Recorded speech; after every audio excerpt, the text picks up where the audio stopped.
الحمد لله وكفى وسلام على عباد الذين اصطفى ما بعد. أعوذ بالله من الشيطان الرجيم. بسم الله الرحمن الرحيم. قال الله تعالى: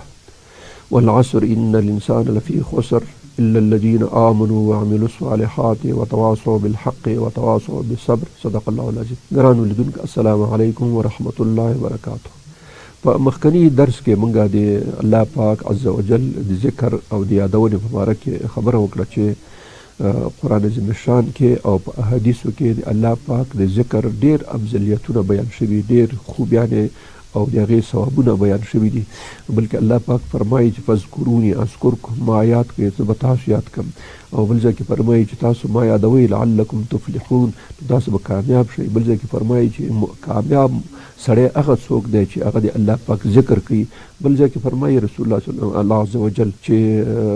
هغه نارینه او زنانه چې الله پاک ذکر زیات کوي نو الله پاک عز وجل دوه شیان ورکوي، هغوی ته یو مغفرت او بل اجر عظیم ورکوي. او په قرآن په احادیثو کې ډېر زیات افضلیتونه بیان شوي دي چې رسول الله صلی الله علیه وسلم فرمایي چې الله عز وجل داسې فرمایي، حدیث قدسي دی چې څوک ما په زړه کې یادوي نو زه هم په زړه کې یادوم، او څوک چې ما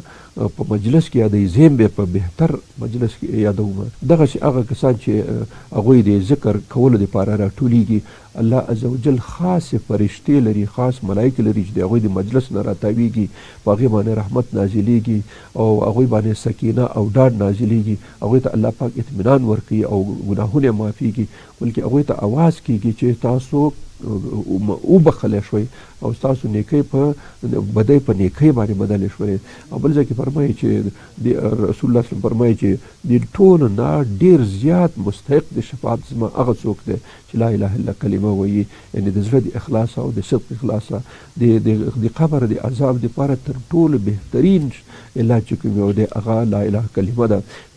د اسمان د دروازو د خلاصون دپاره لا اله الا الله، د جنت د دروازې د خلاصون دپاره بهترین هغه چې دی هغه د لا اله کلمه. ځکه نو رسول الله صلی الله علیه وسلم فرمایي افضل الذکر لا اله الا الله. او موسی علیه السلام ته الله پاک فرمایي چې که دا ټول کائنات د ترازو په یو پلو یو پټ کې واچولی شي او د بل طرف یې کلمه واچولی شي نو دا کلمه د لا اله الا به ته نه درنده شي. او د عظمت لوی دومره زیات ده چې دا ټول کائنات د هغې جواب نشي ویلی، د هغې قیمت نشي پوره کولی او د هغې بیه نشي پوره کولی. نو دا د ذکر خپل هغه و. د هغې نه وروسته موږ د ذکر مقاصدو ته راغلو چې ذکر د څه په خاطر باندې الله عز وجل د مسلمانانو هغه کړی دی، لازمي کړی، ضروري کړی دی چې تاسو خامخا د ما ذکر کوئ.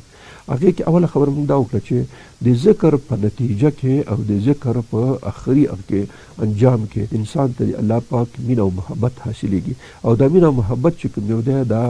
دا فرض عین دی، لکه څنګه چې لمونځ روژه فرض عین ده په انسان باندې مسلمان باندې، دغسې دا ذکر په فرض عین دی. د مؤمنانو د صفاتو نه یو صفات الله پاک بیانوي: والذین آمنوا اشد حبا لله. هغه کسان چې مؤمنان دي، مسلمانان دي، هغوی د ټولو نه زیات الله پاک سره مینه او محبت لري. بل آیات شریف چې سوره توبه کې راغلی هغې کې فرمایي چې که چېرته تاسو ته د دنیا زندګي، دا تجارت او دا کورونه او دا شیان درته ګراني نو تاسو بیا انتظار دی او دې خبرې وباسئ حتی یأتي الله بامره، چې الله پاک په تاسو باندې عذاب نازل کړي. دلته یو ډېر هغه ورکړی شوی دی چې که تاسو د الله پاک سره مینه او محبت نه ساتئ، د هغه سره مینه نه ساتئ نو انجام به دوزخ، انجام هلاکت، انجام عذاب دی. نو ځکه د مؤمن په صفاتو کې راځي دا د الله پاک سره ډېر مینه او محبت لري. او د فرائضو نه دا دی چې الله پاک سره به مسلمان محبت لري. د الله محبت او د رسول الله صلی الله علیه وسلم محبت چې کوم یو دی دا د ایمان جز د امام بخاري او حدیث را نقل کړی دی چې د الله پاک او د رسول الله صلی الله علیه وسلم محبت چې دی دا د ایمان حصه ده، دا د ایمان برخه ده. او امام مسلم کو روایت را نقل کړی چې دا وجوب دی، واجب دی، دا هغه د واجب او فرض هغوی په یو هغه باندې اخلي. نو یو خبره پکې دا شو چې الله پاک د ذکر په نتیجه کې انسان ته د الله محبت او مینه حاصلیږي. نو دا یو مقصد او یو هدف شو. او دا داسې یو شی دی چې کله مینه او محبت د الله پاک انسان لاس ته راوړي نو بس ټولو مشکلاتو حل همدا دی. بس هغه کارونه چې هیڅ عبادت نشي کولی هغه مینه او محبت کولی شي د الله پاک سره د انسان مینه او محبت پیدا شي. نو ځکه بخاري کې حدیث راځي، حضرت انس بن مالک د دې راوي دی، وایي چې یو سړی راغی رسول الله صلی الله علیه وسلم نه پوښتنه وکړه، یا رسول الله متى الساعه، قیامت به کله یا رسول الله؟ نو رسول الله صلی الله علیه وسلم ترې پوښتنه وکړه چې پوښتنه خو کوې د قیامت دپاره چې تیاری نیولی که نه دی نیولی، چې وچې پوښتنې کوي چې بس قیامت به کله راځي؟ څه دې ورته کړي او که چې وچ په وچه پوښتنه کوي؟ یو سړي کور ته چې میلمه راځي نو پوښتنه کوي چې میلمه به کله راځي، نو تا چې تیار کړي ورته چې اوس میلمه ته په تمه چې راځي، دا قیامت چې راځي څه دې ورته تیار کړي؟ رسول الله صلی الله علیه وسلم پوښتنه ترې وکړه. نو صحابي داسې غلی غونډه شو، وایي چې رسول الله ولا که مې په اعمالو کې مې خونده نشته دی، داسې ډېر اعمال خو زه نه کوم، خو یو صفت یو هغه راکې شته دی، هغه دا چې د الله او د رسول سره محبت لرم او محبت ساتم، دا راباندې ګران دي، الله او رسول راباندې ګران دي. نو رسول الله صلی الله علیه وسلم ورته فرمایي چې ته به د هغه چا سره په هغه کې وې چې د چا سره محبت ساتي په قیامت کې او جنت کې. نو هغه صحابي دا خبر فرمایي. حضرت انس بن مالک هلته ناست و، دا روایت هم همغه کړی، هغه وایي چې څومره صحابه دلته ناست و په دې خبره تر ټولو ډېر زیات خوشحاله شول، ځکه د موږ سره ویل یو شی و، په اعمالو کې خو به د موږ مزه نه وه دوی وایي، خو دا صفت راکې و چې الله او د رسول سره محبت ساتلو. نو دای خبرې باندې موږ ډېر زیات خوشحاله شو چې رسول الله صلی الله علیه وسلم کله دا واورېدله چې څوک د چا سره الله او رسول سره محبت ساتي نو هغه سره به وي. نو په دې خبره موږ ډېر خوشحاله شو. تاسو دې وګورئ چې دا د حضرت انس د روایت په هغه کې چې بخاري حدیث دی چې د ټولو نه زیات صحابه په دې خوشحاله شو چې دا خبره وکړه چې د الله او د رسول محبت انسان دې درجې او دې هغه ته رسوي. نو ځکه د الله عز وجل د مینې او محبت ډېر لازمي جز دی او د کامیابۍ یو غټ صفت همدا دی. دویمه خبره دا بل دا د محبت یو بل اثر وي چې کله د الله عز وجل او د رسول الله صلی الله علیه وسلم سره د انسان محبت او مینه پیدا شي، هر قسم سختی، هر قسم مشکلات، تکلیفونه بالکل په خوشحالۍ باندې ادا کړي. دا روژه، دا مونځ، دا زکات، دا حج، دا منډې، دا ترډې، دا وژل، دا ټکول، دا ټول شیان ورته خوند ورکوي. داسې نه چې چغه وکړي تکلیف باسي، بلکې خوند ورکوي. په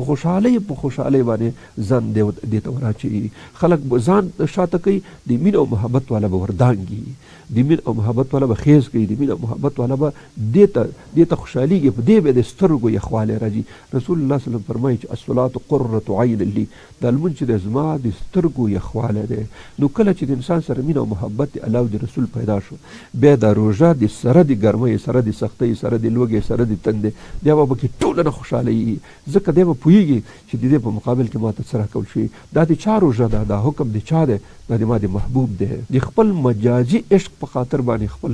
خلک خپل حیا او عزت هر څه کوي، خپلې پیسې د هغه په خبره باندې لوټاوي، د خبره ورکوي، خپل د هېڅ شي پروا نه ساتي. وجه دا ده چې مجازي معشوق چې کومه دی دته چې څه خبره کوي بیا مني، که کنځل ورته کوي، که بده ورته کوي، که رده ورته کوي، پرې خوشحالېږي، ورته خاندي. نو دغسې د الله او د رسول سره چې چا محبت پیدا شي، دا د دنیا اعمال چې کوم یو دي منهیات، دا بالکل په خوشحالۍ باندې دی په ځان باندې عملي کوي. ځکه خو د صحابه کرامو د انبیا علیه السلامو تاریخ چې سړی وګوري، د هغوی سیرت چې سړی وګوري چې هغوی په دې څومره سختیو کې ځان قربانۍ ته ورکولو. منافقینو به دا ویلې چې غر هؤلاء دینهم، دا خلک د خپل دین داسې دوکه کړي دي، مغرور کړي، داسې په هغه کې اچولي، په دوکه کې اچولي، په دروغ کې کړي دي، دنیا ورته دا کړې او دا کړې ده. بلکې الله فرمایي به ومن یتوکل علی الله فهو حسبه، ځکه چې دوی خلکو د الله پاک سره محبت او مینه وه، نو ځکه به ځان قربانۍ ته ورکولو، د الله په لار کې به هر شي ته اماده و، خپل ټول مال دارایي به د الله په هغه کې لاره کې ورکوله. بیا به چې کله رسول الله صلی الله علیه وسلم پوښتنه وکړه چې پلانکی تا څه شی کور کې ځان ته پرېښو؟ د الله او د رسول مینه او محبت مې بس په کور کې پرېښو، نو ټول شیان مې د الله په لار کې قربان کړه. دا مینه او محبت انجام دغه شی دی چې بیا خپل هر څه قرباني. نو دا یو د ذکر فایده دا شوله. دویم خبره دا چې د ذکر په نتیجه کې د انسان په ذهن او دماغ او فکر کې د الله پاک لوی او عظمت، شان و شوکت او بزرګي او جلال راځي. چې کله ذکر څومره سړی کوي، څومره د الله پاک هغه صفات وایي، عظیم دی، حلیم دی، غفور الرحیم دی، سمیع دی، بصیر دی، اعلی درجې خاوند دی. دا ټول صفات چې راځي بار بار سړی کوي، بالکل د دې په نتیجه کې هغه عظمت، لوی، شان و شوکت دا ټول د انسان په ذهن کې راشي او چې کله ذهن کې راشي بیا د ټولو شیطاني وسواسو نه دا سړی بېغمه شي. ځکه د الله پاک د عظمت داسې پرده چې د انسان نه راتاو شي چې د الله په عظمت لوی پکې بیا د شیطان وسه په دې سړي نه رسېږي، د شیطان زور په دې نه رسېږي، په ده باندې دی نشي دوکه کولی، دی نشي د ته بازي نشي ورکولی. چې کله دا لویي او دا عظمت د انسان په ذهن او فکر کې راغی ځکه بیا دی هر وخت په دې ذهن کې الله عز وجل ساتي چې هغه ذات سره ما تعهد دی، په هغه ما ایمان راوړی، په هغه سره مې ما تعهد کړی، زه به ستا مخالفت نه کوم، ستا په لاره باندې به ځم. نو دا شی د شیطان د دوکه کېدو نه بهترین جا هغه همدا دی، ممانعت دی او محافظت دی چې کله د الله عز وجل دا راشي. دریم خوبي دی د ذکر د مقاصدو یا اهدافو نه دا ده چې په هر معامله کې چې کله ذکر سړی ډېر کوي یو مقصد هدف پکې دا دی چې همیشه په خپل زړه کې او په خپل ذکر کې الله یاد وساتي چې کله د چا نه رشوت اخلي اتومات دې په ذهن کې راشي چې دا خو حرام دی، دې په مقابل کې ما ته الله عز وجل جزا راکوي. ولې د بل چا مال په ناروا طریقه باندې په غلطه طریقه واخلو؟ چې کله ډاکه کوي، غصب کوي، د بل چا عزت او ناموس ته بل ګوري، بل داسې کار درنه کېږي، نو اتومات درته په ذهن کې راځي چې بس ما زه خو د الله پاک عز وجل هغه کوم، الله پاک عالم الغیب والشهاده دی، هغه په هر شي باندې پوهېږي، په پټو په ښکاره باندې چې کله تول کوي، ناب کوي، دا ټول شیان چې کوي نو په هر ذکر دی الله اتومات ذهن ته راشي. د اصل د ذکر هغه اصلي معنا هم دا ده، داسې نه چې ذکر ټکه ټکه ټکه تسبیح اړوي او خوا کې غلا کوي، خلکو دروغ وایي، د خلکو عیا او ناموس ته ګوري، خلکو نه رشوت اخلي، د خلکو ځمکې غصبوي، تعمیرونه غصب کوي او ناروا کارونه کوي، غلط کسان په خپل دفتر کې مقرروي پیسې ته نه اخلي، دا ټول کارونه کوي او هلته د تسبیح په لاس کې نو ټسه ټسه دې باندې دا د ذکر اصلي مطلب دا دی چې تا ته په هر معامله کې په هر شي کې الله پاک په یاد راشي.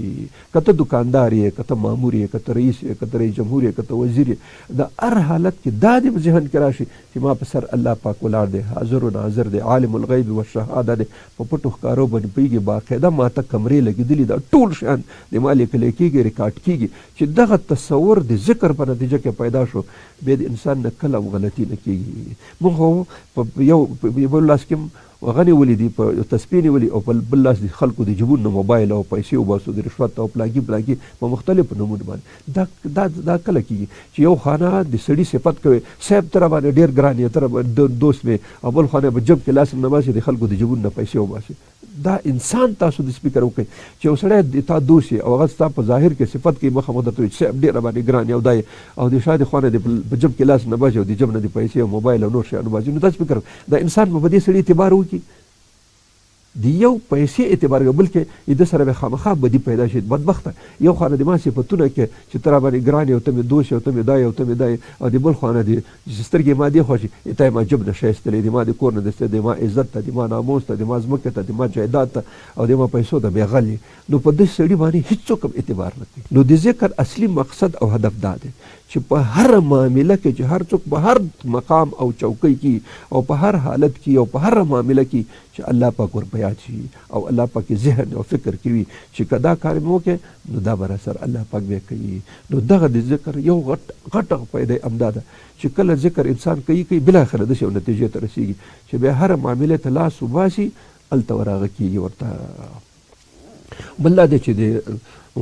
بل هدف د رسول الله صلی الله علیه وسلم چې زموږ رهنما او رهبر دی، زموږ قاید او زموږ شفیع دی، زموږ علمبردار دی، د قیامت په ورځ به الله پاک دته لوای کرم او لوای حمد په لاس ورکوي او دی به زموږ او تاسو شفاعت کوي د ګنهګارانو او بالاخره تر جنت دروازې به دی موږ رسوي. نو د دې ذات او د دې بابرکته انسان هغه د ژوند نقشه تقریبا ټول د اول نه نیولې تر اخره پورې قرآن عظیم شان کې ځای په ځای هغې ته اشارې شوي، مهم نقاط یې ټول بیان شوي. ستاسو پیغمبر دا صفات لرل، دا کار یې کړی، دا کار یې کړی، په زندګۍ کې دې مشکلاتو سره تکلیفونو سره مخامخ شوی دی او بالاخره سرخرو او کامیاب دی د ټولو مشکلاتو نه وتلی او دې ځای ته رسېدلی. نو د رسول الله صلی الله علیه وسلم سره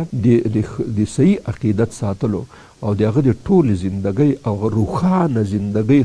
د خبرېدلو په خاطر باندې بهترین شی د قرآن عظیم شان دی چې د رسول الله صلی الله علیه وسلم زندګۍ نه سړی خبر شي. هغه زندګي چې الله پاک وایي چې لقد كان لكم في رسول الله اسوة حسنة لمن كان يرجو الله واليوم الآخر. سوچ الله پاک سره او ایمان پې لري، د هغه محبت غواړي، د هغه مینه غواړي او د آخرت کامیابي غواړي. لمن کان یرجو الله والیوم الاخر، الله پاک رضا غواړي او آخرت کامیابي غواړي، نو دغه دپاره بهترین راهنما او مقتدا چې کوم د بهترین ماډل او بهترینه اسوه او قدوه چې کوم یو ده، هغه الګو چې موږ تاسو په هغه کې ورته وایو، هغه رسول الله صلی الله علیه وسلم دی. نو د دې الګو د پیژندلو، د دې قدوې او د دې ماډل د پیژندلو دپاره بهترین کتاب چې دی هغه د الله کتاب دی، چې موږ د رسول الله صلی الله علیه وسلم زندګي پکې پیدا کوو، ګورو پکې او هغه خپله کو چې خپله مو ښه کړله، نو انسان مسله کامیابي. ځکه خپله الله پاک فرمایي چې لمن کان یرجو الله والیوم الاخر، څوک چې الله غواړي، د الله محبت غواړي، د الله پاک رضا غواړي او څوک د آخرت کامیابي غواړي، نو بهترین ماډل او نمونه او قدوه او الګو هغه رسول الله صلی الله علیه وسلم دی. او دا کله سړی بیندلی شي چې د قرآن عظیم سره تعلق پیدا شي، ځکه قرآن عظیم شان د الله کتاب دی او رسول الله صلی الله علیه وسلم ژوندی قرآن دی. رسول الله صلی الله علیه وسلم مبارک حدیث کې راځي، حضرت عایشې بیبي نه چا پوښتنه وکړه چې رسول الله صلی الله علیه وسلم اخلاق څنګه دي، هغې ورته وفرمایل کان خلقه القرآن، د رسول الله صلی الله علیه وسلم اخلاق قرآن عظیم شان و. نو څوک چې قرآن عظیم شان ولولي، نو دا داسې معنا لري لکه د رسول الله صلی الله علیه وسلم ژوندی قرآن چې لوستی د هغه زندګي، نو د هغه د شناخت او د هغه د پیژندلو، د هغه سره د رابطې دپاره بهترین شی چې کوم یو دی هغه د الله پاک عز وجل کتاب دی، چې د دې نه سړی د رسول الله صلی الله علیه وسلم زندګي ټوله معلومولی شي. دا و د قرآن عظیم شان په ارتباط باندې خلص مسایل چې موږ تاسو ورته متوجه اوسو، چې د هغې فضایل هم بیان کړه، د هغې حقوق هم بیان کړه، د هغې نه وروسته هغه مقاصد او اهداف چې د دې قرآن عظیم شان د تلاوت نه موږ ته هغه هم بیان کړه. الله پاک دې موږ تاسو ته توفیق راکړي چې په دې خبره ځان پوه کړي او دا ښه کړو. اوس راځو یو بلې مسلې ته په دې عباداتو کې، هغه دا دی چې د الله پاک عز وجل ذکر او یادول. د الله پاک یادول او ذکر کول دا خپله یو ډیره لویه او عظیمه خبره ده چې الله همیشه د انسان په زړه کې موجود دی. ځکه یو حدیث شریف کې راځي، یو صحابي دی رسول الله صلی الله علیه وسلم پوښتنه وکړه چې یا رسول الله ما ته یو نصیحت وکړه، ما ته یو خبره وکړه چې هغې باندې دوامدار عمل وکړم. نو رسول الله صلی الله علیه وسلم ورته وفرمیل چې پلانکیه همیشه دا خپله ژبه په ذکر باندې لنده ساته، یعنې همیشه ذکر کوه. بل یو حدیث شریف کې راځي، رسول الله صلی الله علیه وسلم فرمایي چې تاسو دومره ډېر ذکر کوئ د الله پاک عز وجل چې تاسو خلک داسې فکر چې دا لیونی شوی دی، دونه ډېر زیات ذکر، یعنې ډېر چې څومره ورسره رسېږي همیشه الله پاک په یاد ساتئ. موږ تاسو په دې فارسي کې په دې وطن کې یو ضرب المثل یو متل دی چې دل دست به کار و دل به یار، چې لاس باندې کار کړه، زندګي خپله کوه، خو په زړه کې د خپل الله سره، د خپل خالق سره، د خپل مالک سره، د خپل رازق سره رابطه همیشه ساته. نه پیسې غواړي، نه وخت غواړي، نه بل څه غواړي، هېڅ نه دې څوک باندې کولی چې تا ته وایي ذکر مه کوه، مونځ به در باندې منې کړي، بل شی به در باندې منې کړي، خو د ذکر نه خو د هېڅ څوک هم نشي منې کولی. نه پیسې په مصرفېږي، نه وخت پې مصرفېږي، خپل کار هم کوه او په زړه کې د الله په سره تعلق ساته، د هغه ذکر کوه، د هغه یادونه کوه. رسول الله صلی الله علیه وسلم فرمایي د ذکر په فذکروني اذکرکم، الله عز وجل خپله فرمایي سوره البقره کې د آیات دی فذکروني اذکرکم، تاسو ما یاد کړئ زه به تاسو یاد کړم. ګوره ډېره غټه خبره ده،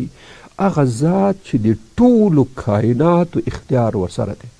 هغه ذات چې د ټولو کائناتو خزانې ورسره دي، ولله خزائن السماوات والارض، هغه ذات چې د ټولو ځمکې او اسمانونو خزانې دي هغه سره دي، هغه ذات چې هو یحیی و یمیت، هغه ذات چې هم ژوندي کول هم مړه کول د هغه په لاس کې دي، هغه ذات چې هو الرزاق المتین، هغه ذات چې هغه رازق دی پوخ قوي، د ټول مخلوقاتو رازق هغه دی، هغه ذات چې د هغه په ذات کې وتعز من تشاء وتذل من تشاء، عزت هم د هغه په لاس کې دی، ذلت هم د هغه په لاس کې دی، وهو اله فی السماء، په اسمان کې اله دی، وفي الارض اله، په ځمکه کې اله دی، هو الحی القیوم، هغه داسې ذات دی چې ژوندی دی، همیشه تدبیر کوونکی دی. داسې ذات یادول دومره غټه خبره چې ته په دې کمزوري زړه کې، په دې خراب زړه کې، په دې هغه زړه کې ته یاد کې الله عز وجل ستا یادونه کوي. دا څومره غټه خبره ده چې ستا په دې خوله باندې چې دا خدا ده پاکه ده که ناپاکه ده، په دې خوله باندې الله عز وجل اسم مبارک او صفات راشي او بیا تا الله عز وجل د خپل ځان سره یاد کړي، چا سره ټول اختیارات دي، چا سره روزي او چا سره ذلت او عزت او مرګ او ژوند هر څه په لاس کې دي. نو هغه چې تا یاد کړي ته څومره دا غټه خبره ده چې کله موږ تاسو ته یو سړی وویل چې ولا یو سړی لاړ شي برزن بیا ووایي چې رئیس جمهور صاحب خو د تا یادونه وکړه، ته یې یاد کړه، اوس دا سړی به ځینې وپړسېږي، دونه به هغه شي مګر رئیس جمهور دې ما نوم واخیسته، ما ته ویل دا پلانکې څنګه دی او ته پوښتنه وکړه حالات یې څنګه دي. نو تاسو فکر وکړه چې یو جمهور یا وزیر صاحب رښتیا ووایي تاسو چې که داسې یو څوک راشي موږ ته چې پلانکي وزیر صاحب دې تا پوښتنه کوله یا صدراعظم صاحب صاحب د پوښتنه کول یا د رئیس جمهور صاحب د پوښتنه کول، او دا خو ډېره غټه خبرې. بیا تاسې فکر وکړئ چې د روسیې رئیس جمهور یا د چین رئیس جمهور یا د امریکا رئیس جمهور یو سړي پوښتنه کوي پلانکیت څنګه وي، موږ تاسو رئیس جمهور هلته ورغلي او تا خاصه پوښتنه وکړي چې پلانکیت څنګه و، نو ته فکر وکړه په جامو کې خو به زیان نه شي، په دې کلي کې به د څوک راټینګ نه کړي ما پلانکي صاحب د پلانکي وطن رئیس جمهور د ما نوم پلانکي نه اخیستی و چې دا څنګه دی.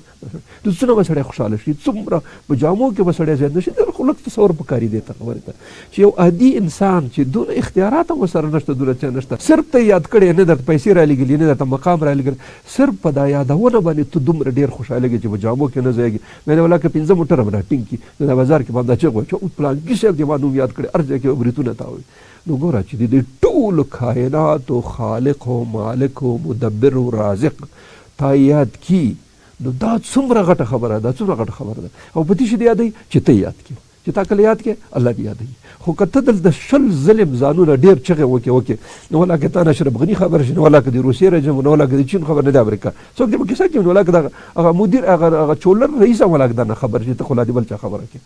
نو دا دومره غټ کمال په دې ذکر کې دی چې کله ته ذکر دی الله پاک وکړې نو تا لوی او عظیم صمد ذات هغه ته یادوي. نو ځکه دا نه غټه مرتبه چې فذکروني اذکرکم، تاسو ما یاد کړئ زه به تاسو کړم. واذکروا الله کثیرا لعلکم تفلحون. الله پاک فرمایي چې تاسو الله زیات یادوئ نو تاسو به کامیاب شئ. د کامیابۍ یو طریقه دلته بیان شوله چې تاسو که الله یادوئ نو دا به تاسو د کامیابۍ او د نجات سبب وګرځي. نه بل ځای کې راځي قرآن عظیم شان کې قد افلح من تزکا وذکر اسم ربه فصلی،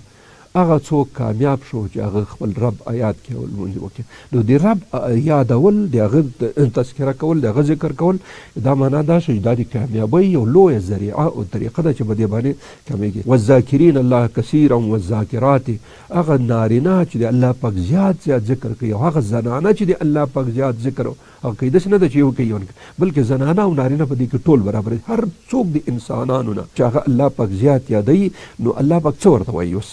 عد الله لهم مغفرة و اجرا عظیما، هغه نارینه او زنانه چې الله پاک زیات ذکر یادونه کوي الله پاک هغوی ته مغفرت او اجر عظیم په نصیب کوي. هغوی ته اعد الله پاک تیار کړی دی ورته، یعنی تیار ورته ایښی دی مغفرت چې بس دا ذکر وکړي الله پاک مغفرت ورته وکړي او اجر عظیم ورکړي. دا څونه غټه خبره ده چې په دې باندې کامیابي دي سړي راځي، په دې باندې الله پاک هغه ته اجر عظیم ورکوي، هغه ته مغفرت کوي او هغه د کامیابۍ یو دلیل دی. نو ځکه د فلاح او د کامیابۍ یو طریقه دا ده چې الله پاک ذکر او د الله پاک یادونه همیشه سړی وکړي. قرآن عظیم امام بخاري، امام احمد حنبل، امام ترمذي، امام نسائی مختلفو کتابونو دا حدیث را نقل کړی او دا ته وایي حدیث قدسی، یعنی الله پاک عز وجل فرمایي داسې وایي خپله، دې ته حدیث قدسي ویل کېږي چې الله فرمایي، روایت کړي رسول الله صلی الله علیه وسلم، الفاظ دی رسول الله صلی الله علیه وسلم. نو رسول الله صلی الله علیه وسلم فرمایي انا عند ظن عبدي، الله پاک وایي داسې وایي، رسول الله صلی الله علیه وسلم ته حکایت کوي چې الله پاک داسې فرمایي انا عند ظن عبدي بي، زه د انسان د ګمان مطابق د سره یم، دا چې ما باندې څه ګمان کوي زه همغسې ورسره کوم. که د ترحم ګمان را باندې وکړي نو زه ورسره رحم کوم، که د سختۍ ګمان را باندې وکړي زه ورسره سختي کوم. نو د ده د ګمان مطابق زه د ده سره عمل کوم. بل دویمه خبره ده که چېرته وین ذکرني فی ملئن، که دا یو مجلس کې ما یاد کړي، ډېرو خلکو په منځ کې ما ذکر وکړي، ما یادونه وکړي، ما هغه عظمت او جلال وړاندې کړي، نو زه بیا په یو غټ مجلس کې چې هغه بهتر دی دې مجلس نه هلته یادونه کوم. نو موږ په دې درس کې موږ یو مهم ټکي ته اشاره وکړه چې هغه د قرآن نشان مقاصد او اهداف، چې قرآن نشان څه مقاصد او اهداف لري هغه موږ تاسو ولوسو. الله پاک عز وجل هغه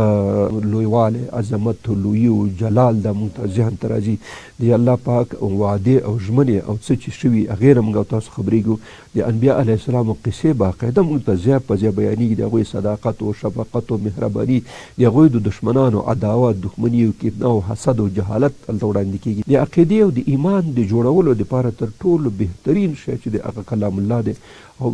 بلکې هغه څوک چې موږ لپاره الله پاک د رهنما او مقتدا په حیث رالیږلی، د هغه د مکمل ژوند یو نقشه په دې قرآن عظیم شان کې شته. نو دا د قرآن نشان هغه مقاصد او اهداف دې پخوا کې موږ د الله پاک عز وجل د ذکر خبره وکړه چې د الله پاک یادونه دا د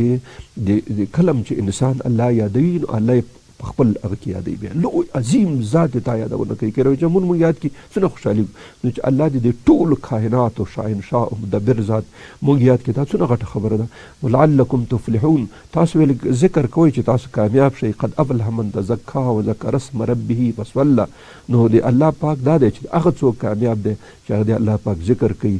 او بل ځای کې فرمایي والذاکرین الله کثیرا والذاکرات نارینه او زنانه چې د الله پاک ذکر کوي عد الله لمغفرة و اجرا عظیما الله پاک اجر عظیم ورته مقرر کړی دی. او حدیث شریف کې چې راځي بخاري حدیث دی ته حدیث قدسی وایي دی ته چې رسول الله صلی الله علیه وسلم فرمایي چې الله داسې فرمایي چې زه د انسان د ګمان مطابق د سر عمل کوم که دی ما په زړه کې یادوي نو زه هم په هغه کې یادوم او که دی په یو مجلس کې ما یاد کړي نو زه هم په یو مجلس کې یادوم. نو د الله پاک یادول خپله بیا دا ځان ور په یادول دي اصلا الله پاک ته چې کله هم تا په ذکر شروع کړې د الله پاک په یاد شي